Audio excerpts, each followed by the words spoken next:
Hello friends, ఈరోజు మనము JSA LDC SSC competitive exam గురించి అయితే తెలుసుకున్నాం. ఇది డిపార్ట్మెంటల్ ఎగ్జామ్ అండి.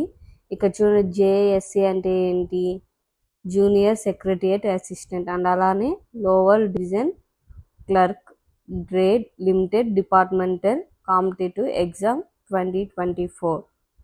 ఇక్కడ చూడండి,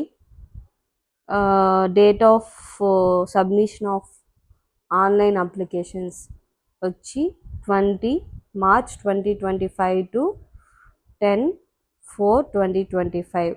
last date and time for recipient of online అంటే లాస్ట్ డేట్ అప్లై చేయడానికి వచ్చి 10 ఏప్రిల్ 2025. అండ్ అలానే కంప్యూటర్ బేస్డ్ ఎగ్జామ్ వచ్చేసి మే ఆర్ జూన్ 2025. ఇక్కడ వేకెన్సీస్ చూసారంటే మనకు 36 అండి. అది డిఓపిటి. డిఓపిటి అంటే అర్థం ఏంటండి, department of personal and training. అంటే 2024 వచ్చి 36 వేకెన్సీస్. అండ్ అలానే ఇప్పుడు వచ్చి తర్వాత వెబ్సైట్లో పెడతారండి, అంటే ఎన్ని వేకెన్సీస్ అవైలబుల్లో ఉంది అని. ఇక్కడ ఏజ్ చూసారంటే 45 ఇయర్స్ అండి. అండ్ అలానే ఎస్సీ ఎస్టీ వాళ్ళకి మాత్రం అప్ టు 5 ఇయర్స్ అంటే 50 years only for SC ST.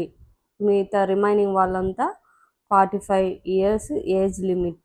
Exam pattern of CBT అంటే కంప్యూటర్ బేస్డ్ టెస్ట్ అనేసి అని. దీంట్లో మనకు మెయిన్గా 3 సబ్జెక్ట్స్ అయితే ఉంటాయి: comprehension or general English, GK and CS MOP. దీంట్లో వచ్చి మనకు 60 క్వశ్చన్స్ 60 మార్క్స్. అండ్ అలానే 60 క్వశ్చన్స్ 60 మార్క్స్. టోటల్గా మనకు 180 క్వశ్చన్స్ 180 మార్క్స్. అండ్ అలానే దీనికి నెగిటివ్ మార్కింగ్ అయితే ఉంది, 0.25 ఫర్ ఈచ్ క్వశ్చన్ అండి. అండ్ అలానే టైం డ్యూరేషన్ వచ్చి 3 అవర్స్. స్క్రైబ్ వాళ్ళకైతే 4 hours. Syllabus for CBT exam అండి. దీనికి వచ్చి మనకు కాంప్రిహెన్షన్ అండ్ జనరల్ ఇంగ్లీష్ వచ్చి గ్రామర్ గురించి అయితే ఉంటుంది. అండ్ అలానే జనరల్ నాలెడ్జ్ వచ్చి కరెంట్ అఫైర్స్ గురించి ఉంటుంది. సిఎంఎంఓపి వచ్చి ఇక్కడ మీకు చాప్టర్ నంబర్ 5, 6, 10 ఆఫ్ లేటెస్ట్ సిఎస్ఎంఓపి. మీరు దీనికి బుక్స్ అనేది బయట మీకు అవైలబుల్గా ఉంటుంది.